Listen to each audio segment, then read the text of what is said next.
All right, we're going to take a look now. We're going to be in Midtown Manhattan. Former Yankee shortstop and captain Derek Jeter now having a press conference about being elected to the National Baseball Hall of Fame. He's joined by former Montreal Expos and Colorado Rockies slugger Larry Walker. Let's listen in right now. For the Baseball Hall of Fame and Baseball Writers Association of America press conference to introduce the BBWAA class of 2020. I'd also like to welcome all those watching live on the MLB Network and online. From your right to left on the dais, it is my pleasure to introduce Jack O'Connell, Secretary-Treasurer of the Baseball Writers Association of America, Jane Forbes Clark, Chairman of the National Baseball Hall of Fame and Museum, 2020 Baseball Hall of Fame electee Derek Jeter, 2020 Baseball Hall of Fame electee Larry Walker, and the President of the National Baseball Hall of Fame and Museum, Tim Mead. Also here as part of our electee families today, we're very happy to have with us Derek's wife, Hannah. And additionally, we welcome Derek's agent, Casey Close, and from the New York Yankees, Brian Cashman. Thank you all for joining us. I'd now like to invite Jack O'Connell of the Baseball Writers Association of America to say a few words. Thank you, Chester. There have been some rough days for baseball lately, but this day annually centers on one of the most positive aspects of the game, the celebration of players' careers that warrant the sport's highest individual honor. When baseball becomes wounded, it always looks to Cooperstown, the next stop for these two men. We have a case of the first and the last this year. Derek Jeter, who I covered for the entirety of his career, was elected in his first year on the ballot, and another 5-tool player, Larry Walker, made the grade in his last year on the ballot. Now they will be linked forever as teammates on the ultimate club. We had another strong ballot return this year, 97%. That is due in large part to the diligence of the Hall's Craig Muter and Jackie Brown. The baseball writers thank the Elias Bureau for its assistance on the ballot bios, and especially my counting partner from Ernst & Young, Michael DeLisi, and his assistant, Victoria Bautista. They are all very much a Hall of Fame team. The writers also enjoy a renewed relationship with Tim Mead. He may be a new president, but he's an old friend of the BBWAA and is off to a great start in Cooperstown, the home of baseball's universe. Thank you. Thank you, Jack. And now I would like to invite Tim Mead to give a few words. Thank you, John. On behalf of Jane, the Board of Directors, and the entire staff of the Baseball Hall of Fame, we're glad you could join us here this afternoon. Jane and I would like to pass along special thanks to Jack for his continued efforts and the voting members of the BBWAA for their time and effort in this most important process. The privilege to participate in the selection of a Hall of Famer is one of great responsibility, and I know the Baseball Writers Association of America shares a similar perspective. We would also like to thank Mike DeLisi and the folks at Ernst & Young who worked to verify the vote and the voting process. It is a partnership that's been in place for 25 years. Our great game is covered and discussed through an ever-evolving spectrum of statistics. The resumes of Derek and Larry certainly reflect that reality. But along with the player's record, playing ability, and contributions to the team, the other factors of Hall of Fame eligibility, integrity, sportsmanship, and character, are well represented with these two gentlemen. The journey to play in one major league game is filled with challenging odds and obstacles. To sustain a lengthy career requires a physical and mental commitment few can fully appreciate. As the 2020 season approaches, it bears repeating that 19,960 individuals have worn a major league uniform. Of those, 233 are presently enshrined in Cooperstown. Only 1% of these individuals attain the title of Hall of Famer, an entrance into one of the most cherished fraternities on the globe. In July, we will honor the class of 2020, a group featuring 4 unique individuals, each accomplished gentlemen within their own right. It will include Derek, whose consistent performance and leadership earned him the respect of teammates within the clubhouse, the admiration of an organization, a city, and fans across the country, as well as the appreciation from an industry for his daily professionalism on and off the field. Larry, who in 1984 signed an amateur free agent contract for $1,500 and eventually utilized his five-tool abilities to become one of the most feared offensive and defensive right fielders in baseball. We will also celebrate the careers of two men selected through the Veterans Committee process last December. Ted Simmons, who made his Major League debut at the age of 18 and became one of the game's great plate disciplinarians during the course of his career. 7 times he garnered Most Valuable Player votes.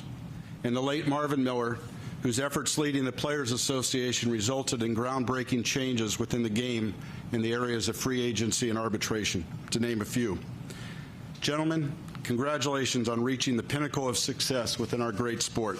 Respect is not given, it is indeed earned. Your career performance, contribution, and respect for the game are now recognized at the highest level. We're looking forward to your arrival in Cooperstown in July. Now it's time to welcome you to your new team, a reflection of accomplishment and greatness. So if you wouldn't mind standing, taking off your jackets, it's time to don the new jersey of your new team. First time as a Hall of Famer.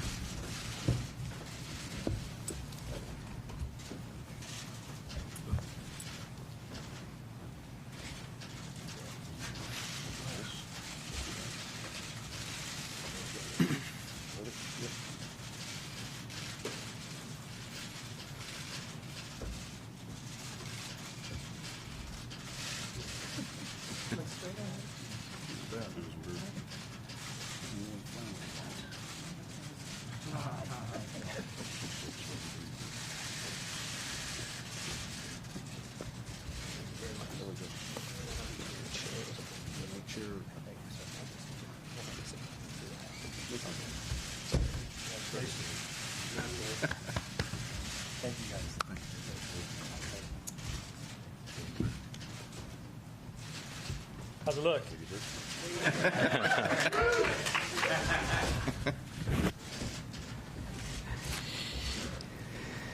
Pinch me. And now that they're dressed appropriately, I'd like to ask the new members of the Hall of Fame to share some opening remarks, starting with you, Larry. Oh, great. This is way better than that SpongeBob shirt I wore yesterday, I think. No, it's really not. You offered me $50 for it. I'd really like to thank all of you for being here. Special thanks to the baseball writers for this incredible honor to be going in with obviously Derek and Ted and Marvin's legacy and everything that went with that. It's a very nervous time for me. It's a call I wasn't expecting, and maybe the greatest call I've ever got. So it was an incredible whirlwind between yesterday and today. So I'm very honored to be part of this and look forward to the things that are going to be happening here. I know I've also talked about, Derek doesn't have this issue, but there's a certain cap that I got to put on when I go into the Hall, and ultimately it is the Hall's choice on that. We talked a lot about it today, so I thought I'd clear that up. And it comes down to two, obviously, with Montreal and Colorado. So being a Canadian, Montreal, spent a few years there and had a great time, spent 10 years in Colorado, where the majority of my damage was done. And I think with that, the years that I spent there, that it will be a Colorado Rockies hat that I'll be wearing to the Hall of Fame. It's a hard decision, being a Canadian, but I feel with all the at-bats, games played, everything that happened in Colorado, the years spent there, this really seems like the right decision, and we all agreed on that. So, but all three teams will be on that plaque represented, and I'm honored that I got to put all three of those uniforms on. So thank you all so much. Thank you, Larry. And Derek? Yeah, first of all, thank you, John, Tim, Jane, my good friend Jack, all these years, all the baseball writers for voting for me. You know, this is an absolute honor. It's an honor for me to go in the Hall of Fame alongside Larry. alongside Ted Simmons, and congratulations to the late Marvin Miller and his family. This is something that is not a part of the dream when you're playing. I mean, you're playing and you're just trying to keep your job. That's first and foremost, and you're trying to compete year in and year out. You're trying to win, and when your career is over and done with, then it's up to the writers. So I just want to once again thank the baseball writers. I want to thank my family, my parents, my sister's not here, my wife is here today, my 2 young daughters who are too young to make it, but one day I'll be able to show them some highlights. So thank you once again. Thank you, Derek. And now, ladies and gentlemen, we are ready to begin the Q&A. If you have a question, please raise your hand, and Anthony or Dominic will bring by a microphone. Please state your name and affiliation and indicate who you're asking your question. We can start down here on the left.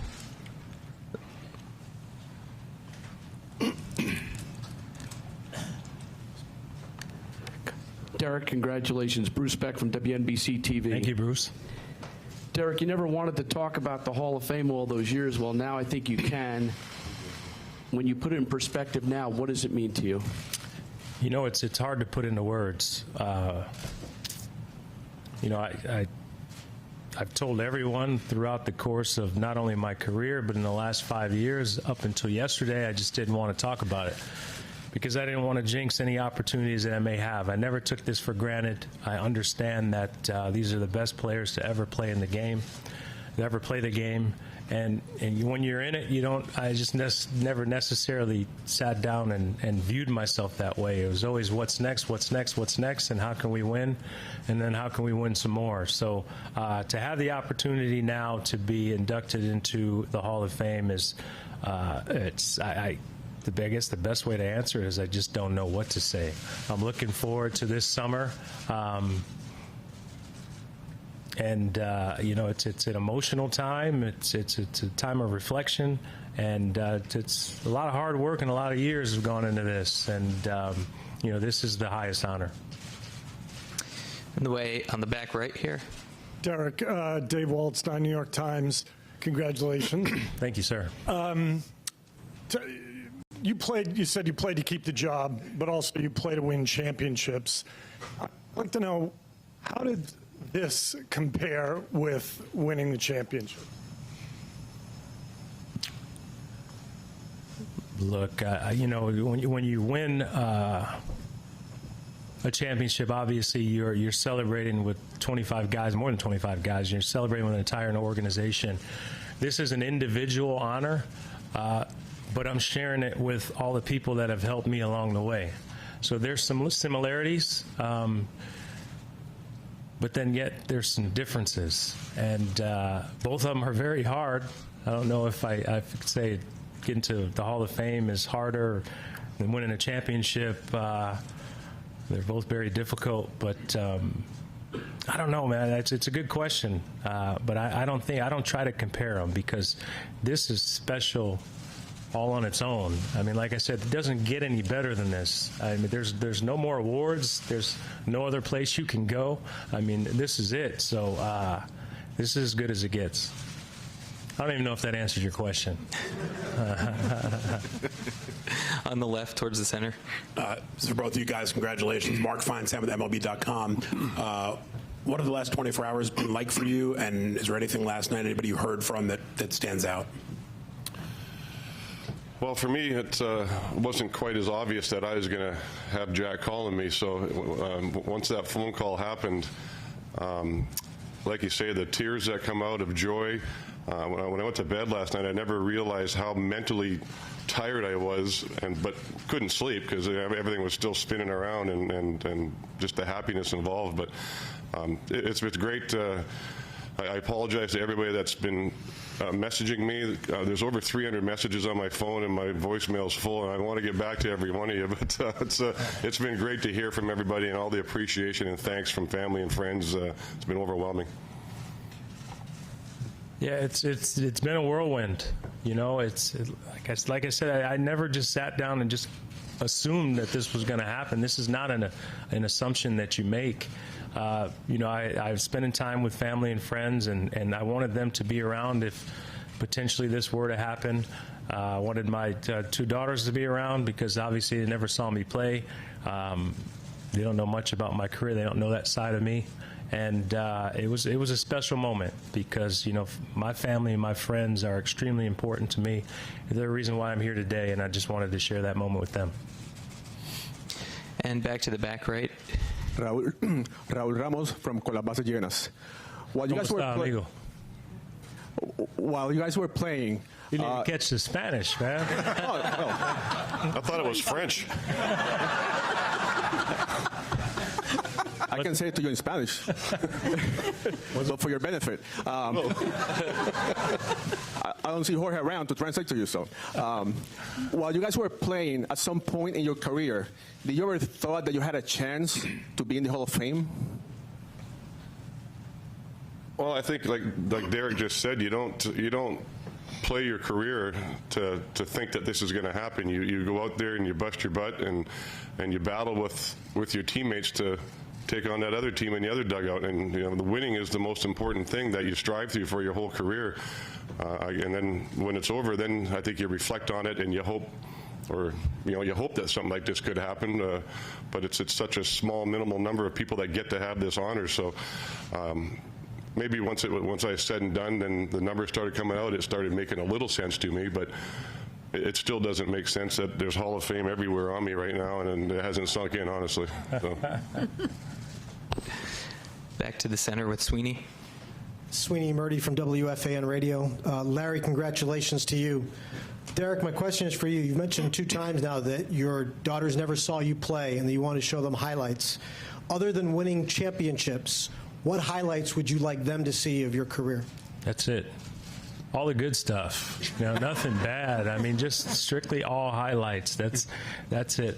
I don't know if there's anything in particular I would show them. I think it's more explaining to them what my experience has been like, what my career has been like. I played in 20 years in the Yankee organization. In my mind, the greatest organization in all the sports. I'm a little biased, but it's the only place I ever wanted to play. And just sharing with them the opportunity I had, the dream that I had when I was just a little bit older than they are, and the opportunity I got through the Steinbrenner family for me to play my entire career with the only organization I wanted to play with. I've had a lot of success, had a lot of good teammates, played on a lot of great teams, and I'll just share all those stories with them. Here in the third row. Gentlemen, congratulations to both of you. Andrew Rosario, New York Beacon, and WLNG Radio. Derek, you had a very special relationship with the owner, George Steinbrenner, as well as your manager, Joe Torre. What do you remember of their advice that they've given to you that you remember till today? The boss was simple. A win.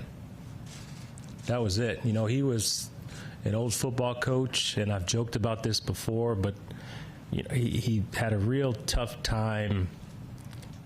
I say this in the most respectful way. He had a real tough time comprehending that over a course of 162 games season, you may lose a game.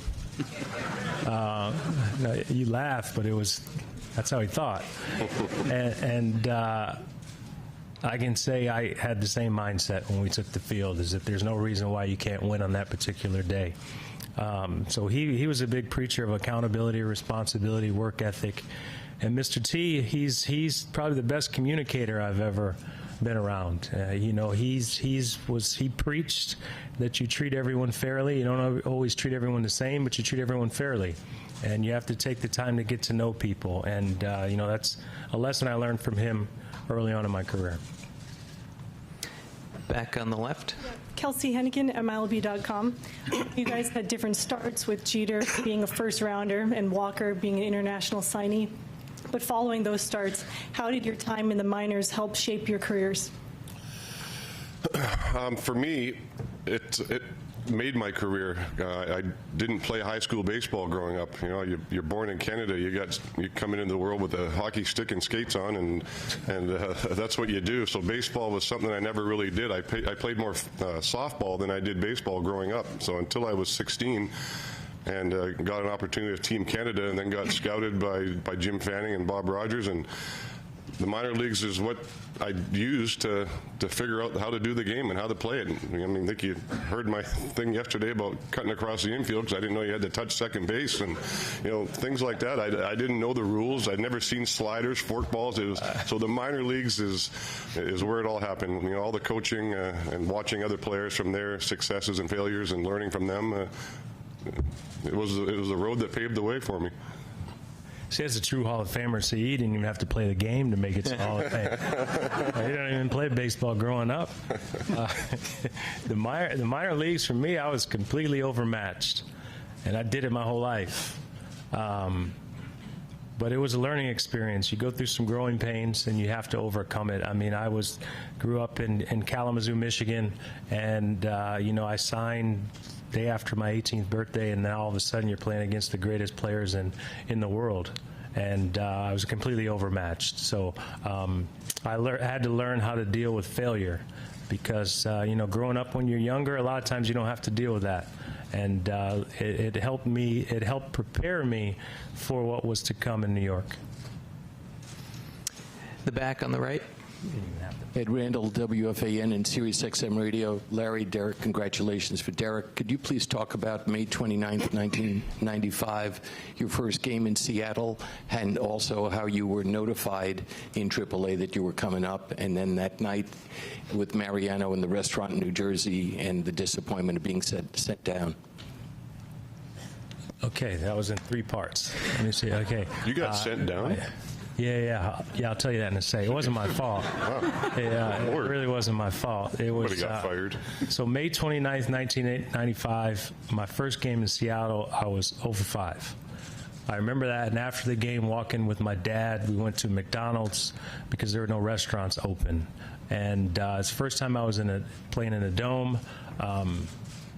Other than the statistics of that day, I can't tell you anything else, because I don't remember. It was all a blur, which, someone was asking me about the first game I played in Yankee Stadium. I can't tell you who we played. I can't even tell you what we did or what I did, because it was all a blur. Getting sent down was all Mariano's fault. Yeah. It's true. Yeah, Mariano was a starter at the time, and he wasn't a very good starter. And he had a bad game, and they sent us both down on the same day. So I thank Mariano for the only time getting demoted in my professional baseball career.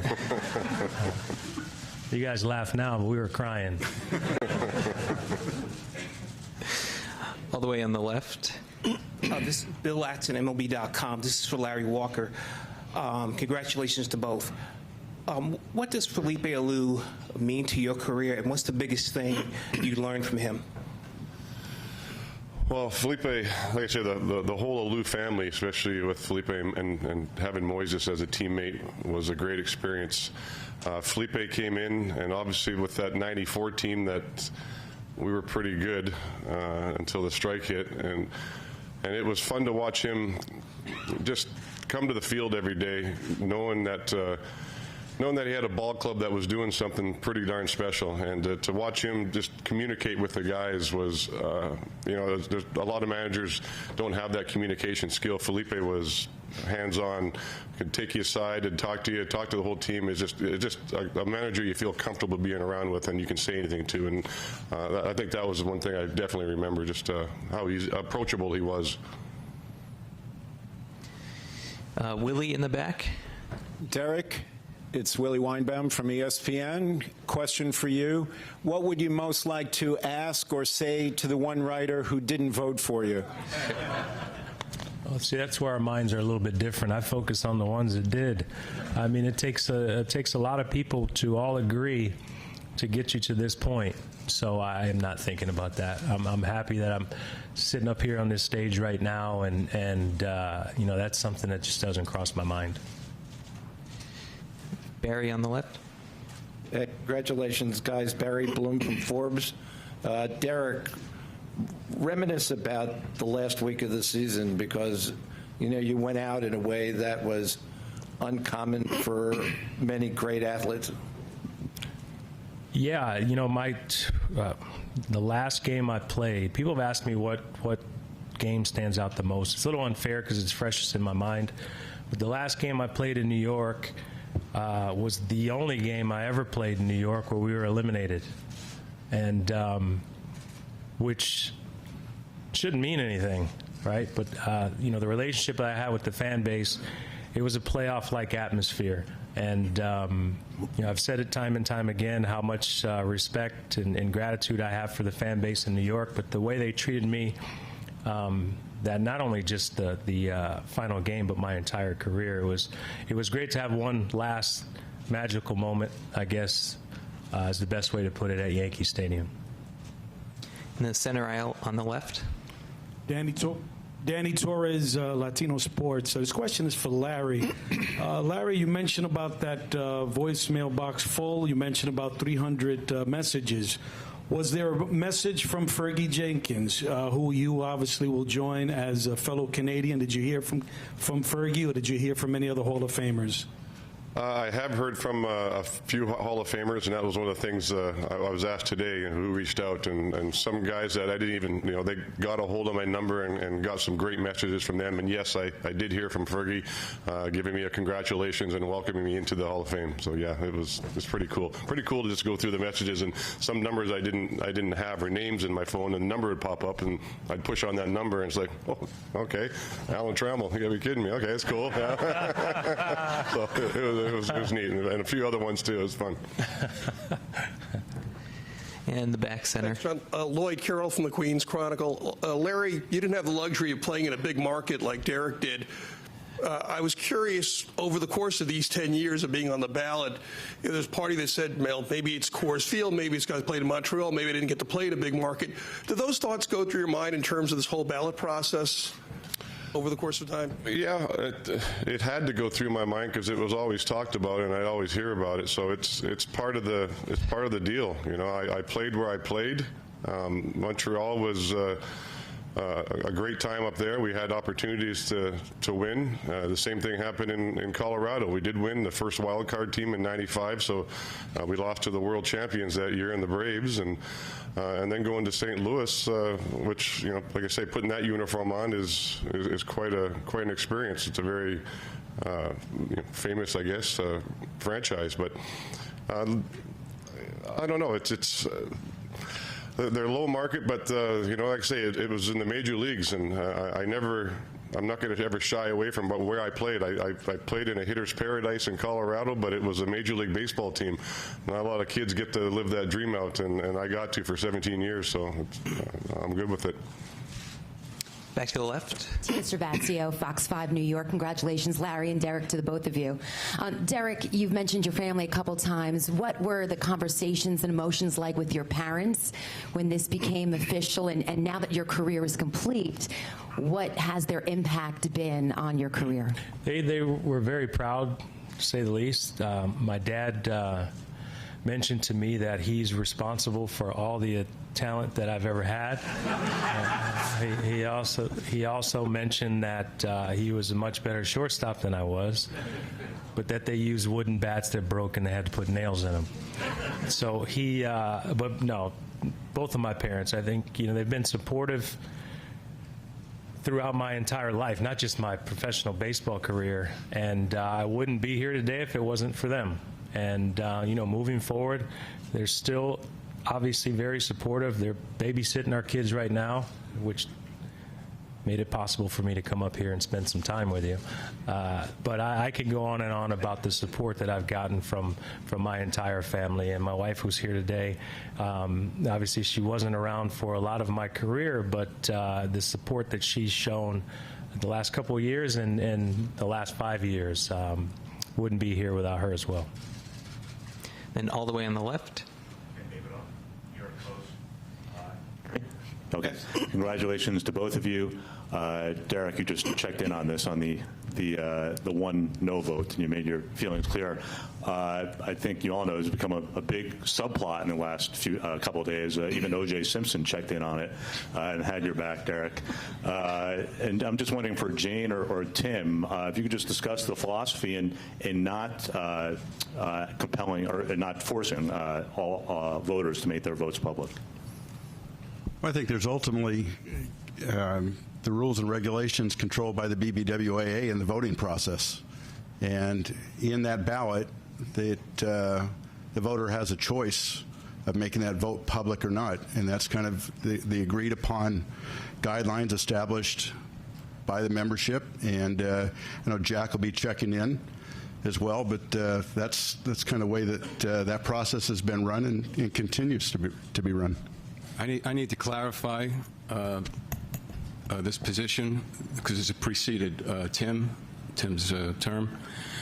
The BBWAA made a proposal to the Hall, I don't know, maybe 5 years ago or so, to be completely transparent as we go with our awards and to make all the ballots public.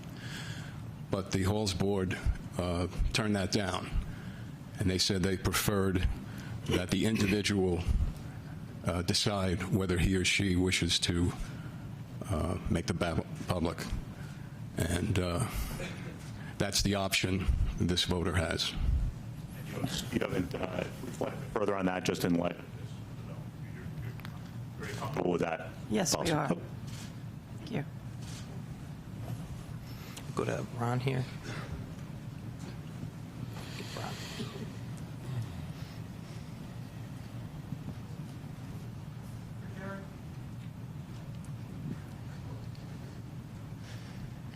Speak up there.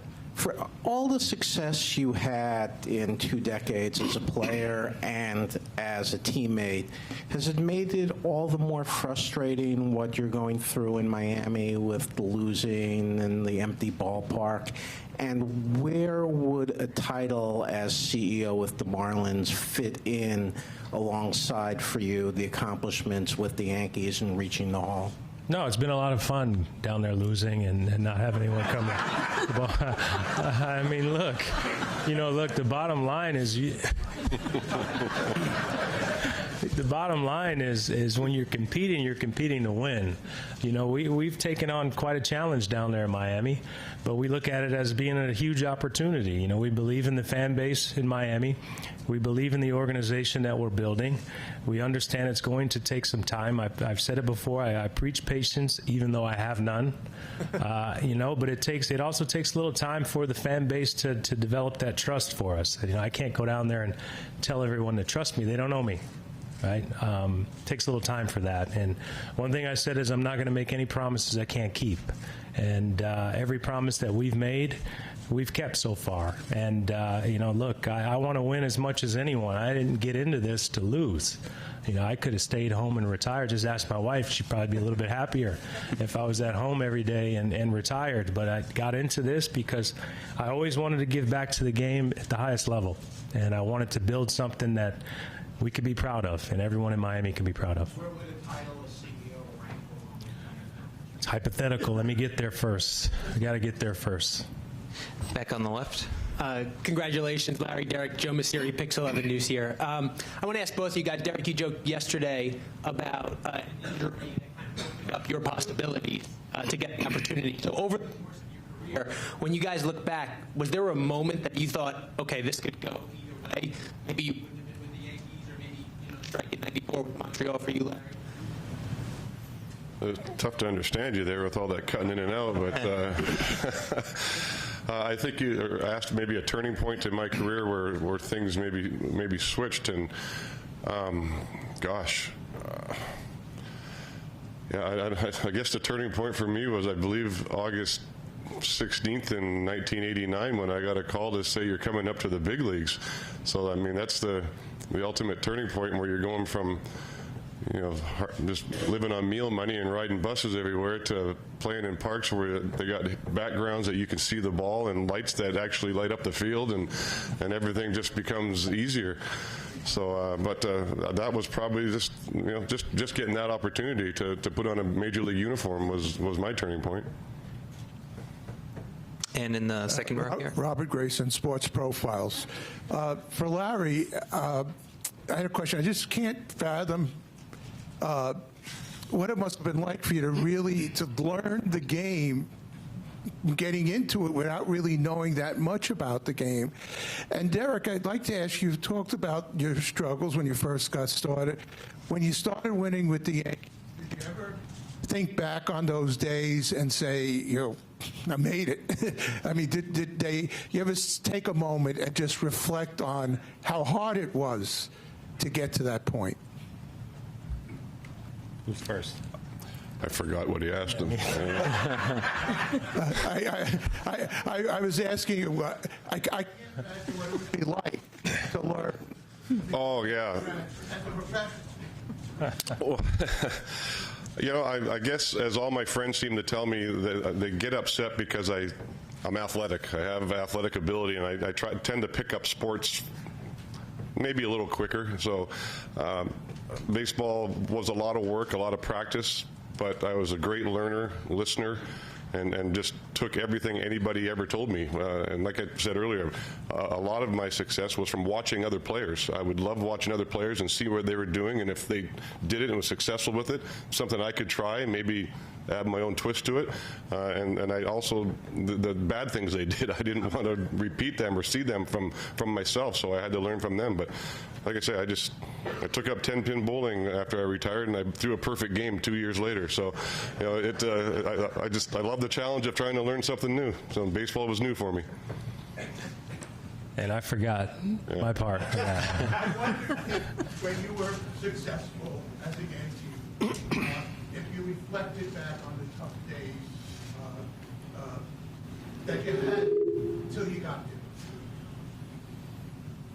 One more time? If I reflected, well, I guess, the best way to put it is I always had a tough time appreciating the journey along the way. My parents used to always tell me, look, you have to sit back and enjoy the moment. I was just never able to do it. I don't know if that's a character flaw or if it's part of the reason why I'm here.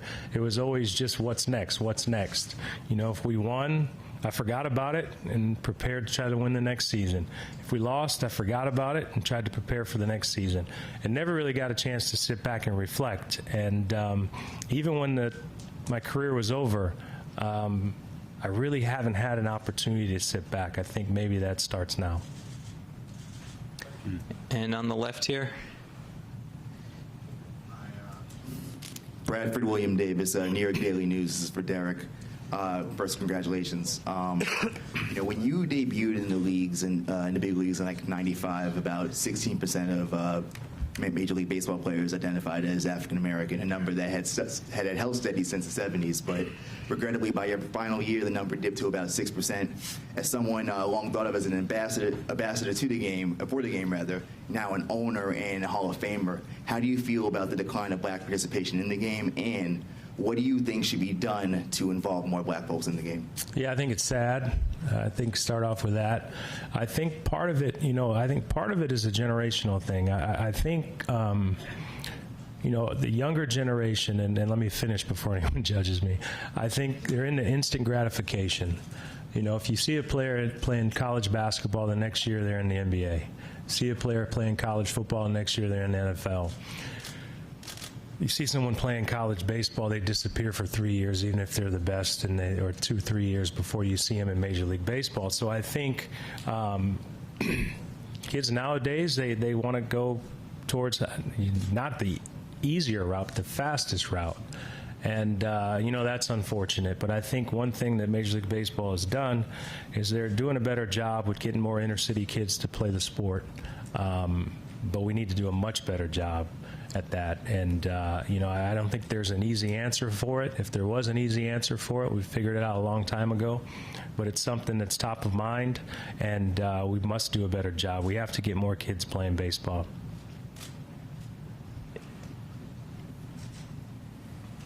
And on the inside here, just one row ahead, all the way on the inside. Verónica Contreras from Telemundo. Congratulations. Felicidades, Derek. Thank you. Gracias. De nada. Have you talked to Mariano? What did Mariano tell you? And now that you're a Hall of Famer like Mariano, and how special is it for you to go be elected on the first year like he did? You know what? I have not spoken to Mariano since yesterday. Mo disappears a little bit. I was talking with Jason Zillow earlier on, so if I'm going down on this, you're coming with me, Jason. But you know, Mo's, you can reach out to Mo. He won't answer his phone for a couple months, and then he'll resurface. So, you know, I haven't spoken to Mo. I've seen the kind words that he said. I was happy that I've had the opportunity to be at his induction ceremony last year. It was a special moment. I think everyone knows the special bond that a group of players had in New York, and I'm looking forward to touching base with them here soon. We have time for just a couple more. Back to the left. Hey, Brian. Derek, I wanted to ask you about Mariano. You guys are going to have your plaques side by side in the Hall of Fame. Just wondering what the meaning of that is for you. I think it's fascinating. And also, I wanted to ask about your nephew Jalen, who we saw tip his cap in the final game. What was his reaction to all this? Well, first of all, that's news to me. Is that accurate? Where the plaques go? And Yes. Yes. okay. Make sure everyone's on the same page here on that one. Yeah, it's awesome. I mean, me and Mo, I've known Mariano since I've been 18 years old. We've been through quite a bit together, and you know, he's someone that you know, he was. What could you say? I mean, he's arguably the greatest relief pitcher in the game. I mean, there's always up for debate, right? But you know, he's a guy that we wouldn't have had all these championships if it wasn't for him. You know, because he was basically automatic. So it's an honor for me to be in the Hall of Fame. I don't care where they put me. They can put me in the restroom if they want to. But to be next to Mo is quite a thrill. And then your nephew? Oh, he's doing good. Yes, he's getting older now. He's 8 now, is he? I'm forgetting. Yeah, he's 8 years old, and you know, he's playing all the sports and enjoying himself. He's a little torn now. He roots for both teams, which is a good thing. We play in different leagues, so yeah, he's doing great. Thanks. We'll have one final question all the way in the back on the left. Just one moment for the microphone. Yeah. Hi, Derek. Peter Haskell with CBS Radio. When you look back on your career, what are you most proud of? I'm most proud that I was a Yankee. It's the only thing I ever wanted to do since as long as I could remember was play shortstop for the New York Yankees, and I had an opportunity to do that. And I had an opportunity to do it for a long time. And when it's all said and done, that's what I'm most proud of. Well, thank you all for joining us today.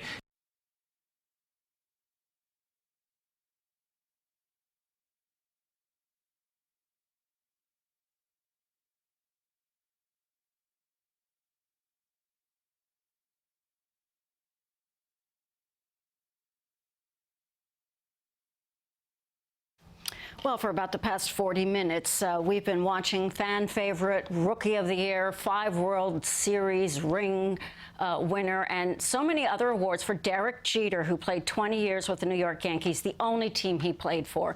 He was very serious. We didn't see him smile much over those 20 years. We're seeing him smile today. Jeter also donning the iconic Hall of Fame jersey, saying, "How's it look?" And he got a laugh from the crowd there at this press conference in Midtown. He talked a lot about, you know, just sorting his feelings about learning that he has been elected into the Elite Baseball Hall of Fame. When he was asked about receiving this honor on his first year of eligibility, Jeter was sort of at a loss for words. Listen. The best way to answer it is I just don't know what to say. I'm looking forward to this summer. And you know, it's an emotional time. It's a time of reflection, and it's a lot of hard work and a lot of years have gone into this. And you know, this is the highest honor. This is an individual honor, but I'm sharing it with all the people that have helped me along the way. So there's some similarities, but then yet there's some differences, and both of them are very hard.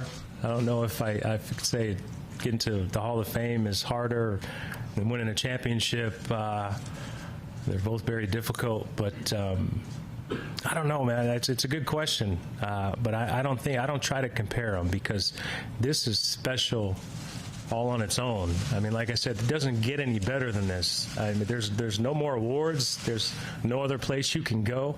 I mean, this is it. So this is as good as it gets. There's that smile. There's that smile. So he tried to put his words into, expressing the feelings, because there were a lot of questions about this honor, this biggest honor. He said he never took it for granted. He said he had a tough time enjoying the journey along the way, and that his parents would tell him to be in the moment. And he said he wasn't sure if that was a character flaw, that he was always looking ahead to the next game or the next season, or that trait was what got him voted into the Baseball Hall of Fame. Remember, 97% of the votes. The elephant in the room, the question, came at least a half hour into the press conference. Listen. What would you most like to ask or say to the one writer who didn't vote for you? Well, see, that's where our minds are a little bit different. I focus on the ones that did.